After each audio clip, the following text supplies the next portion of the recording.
MP Congress में हाल ही में जिला अध्यक्षों की नई लिस्ट जारी होने के बाद पार्टी के अंदर असंतोष और नाराजगी खुलकर सामने आने लगी है।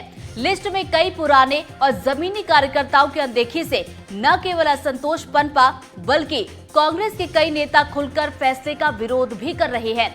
ऐसे में एक तरफ कांग्रेस डैमेज कंट्रोल में जुटी है तो वहीं बीजेपी कांग्रेस में मचे घमासान पर तंज कस रही है।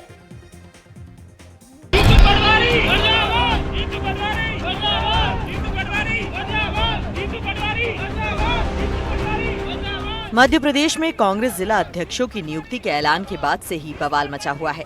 सोशल मीडिया के बाद अब नाराज नेताओं और कार्यकर्ताओं का गुस्सा सड़क पर दिखने लगा है। सोमवार को फिर कांग्रेस में संगठन सृजन का विरोध देखने को मिला। नियुक्ति से नाराज कार्यकर्ताओं ने प्रवीण सक्सेना को जिला अध्यक्ष बनाए जाने पर मोर्चा खोल दिया। नाराज कांग्रेस कार्यकर्ता मोनू सक्सेना ने संगठन के चुनाव में सौदेबाजी तक का आरोप लगाते हुए कई सवाल खड़े किए। उनका आरोप है कि मंत्री विश्वास सारंग भोपाल जिला कांग्रेस को चला रहे हैं। प्रवीण सक्सेना से मंत्री विश्वास सारंग के करीबी संबंध हैं। निश्चित रूप से लेन देन होके ही ये कांग्रेस का जिलाध्यक्ष बना है, ऐसे हमारे सूत्र बता रहे हैं। मैं बड़े दावे के साथ, दस्तावेजों के साथ अभी आऊंगा, 2-3 दिन बाद मिलूंगा आपको। गाड़ी के पेपर, डिफेंडर गाड़ी के पेपर, क्यों कहाँ किसको मिली है, आगे क्या करेंगे, क्या रणनीति?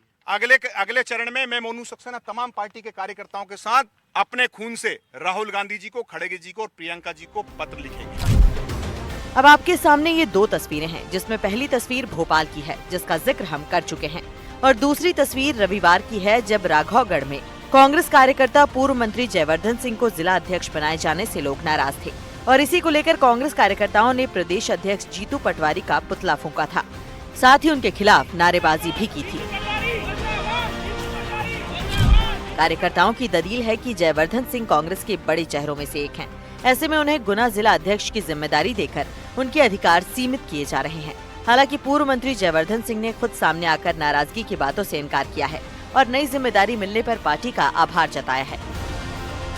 जून के माह में राहुल गांधी जी का कार्यक्रम भोपाल में हुआ था, जहां उन्होंने खुले मन से कहा था कि जो जिले का सबसे कद्दावर नेता है उसको वो जिला अध्यक्ष बनाएंगे और जो लंबी रेस का घोड़ा है, तो ये मेरा अति सौभाग्य है कि हमारे नेताओं ने मुझे इस लायक समझा है और मुझे ये जिम्मेदारी दी है। कुछ गलतफहमियां हैं लोगों की, जिन लोगों को जानकारी नहीं है संगठन सृजन के बारे में, वो उनकी गलतफहमियां हैं और वो अब ऐसी कोई बात वहाँ है नहीं, वो सब चर्चा हो गई है। जिलों में भी कुछ लोग विरोध कर रहे हैं। मेरा सबसे अनुरोध है, मेरा एक एक व्यक्ति से अनुरोध है जिन्होंने विरोध किया है कि आप इस अभियान को समझें। अब पार्टी के बड़े नेता कुछ भी कहें, लेकिन आम कार्यकर्ता पार्टी आलाकमान के इस फैसले से नाराज है। हालांकि बढ़ती नाराजगी को देखते हुए खुद कांग्रेस प्रदेश अध्यक्ष ने सोशल मीडिया पर पोस्ट कर लोगों को समझाने की कोशिश की थी, लेकिन विरोध खत्म होता नहीं देखकर वो फिर से सबके सामने आए और पार्टी कार्यकर्ताओं के सामने स्पष्ट संदेश दिया कि इस फैसले में खुद जीतू पटवारी ने कोई भी फैसला नहीं लिया है। ये सारे फैसले कांग्रेस आलाकमान के हैं। ये पूरी प्रक्रिया जो राहुल गांधी जी ने संगठन सृजन के कार्यक्रम में ऑब्जर्वर भेजे थे, उनकी रिपोर्ट के आधार पर किसी प्रकार का किसी नेता का कोई हस्तक्षेप इसमें नहीं हो पाया। ये बिल्कुल पहली बार हुआ है। इसके अलावा करीब 15 परिवार के लोग जो उस पैनल में थे, उन्हीं की नियुक्ति हुई। पूरी प्रक्रिया में एज ए पीसीसी चीफ मेरा इन्वॉल्वमेंट एक तरह से 0 था। 15 परिवार के लोग हैं जिनसे राहुल जी ने सीधे फोन पे बात की। पार्टी ने जो प्रोसेस किया है सर्वसम्मति से उसको हुआ है। किसी नेता का, जीतू पटवारी का भी उसमें इतना सा भी हस्तक्षेप नहीं है। वहीं कांग्रेस में मचे घमासान को बीजेपी अवसर की तरह इस्तेमाल कर रही है। तभी तो बीजेपी के नेता कांग्रेस के भीतर पनपे कलह को एक तरफ वो अंदरूनी मामला बता रहे हैं, तो दूसरी तरफ तंज कसते हुए पार्टी में सीनियर कार्यकर्ताओं का अपमान होने की भी बात कह रहे हैं।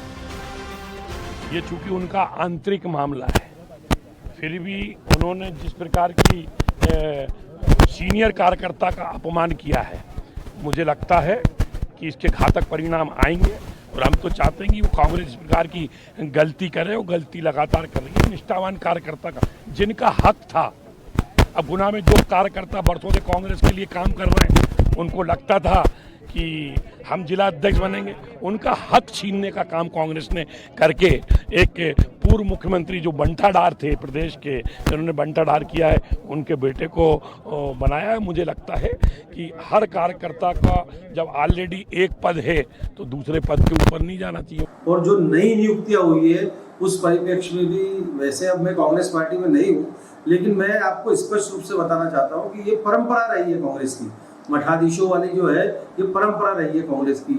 आज भी जो नियुक्तियां हुई है उसके अंदर भी साफ साफ दिखाई दे रहा है, एक तरफ इनके प्रभारी आके बोल के जा रहे हैं कि हम नौजवानों को मौका देंगे, 50 साल से ऊपर की नियुक्ति नहीं करेंगे, और आखिर में वही होता है कि नई बोतल के अंदर पुरानी शराब डाल दी जाती है।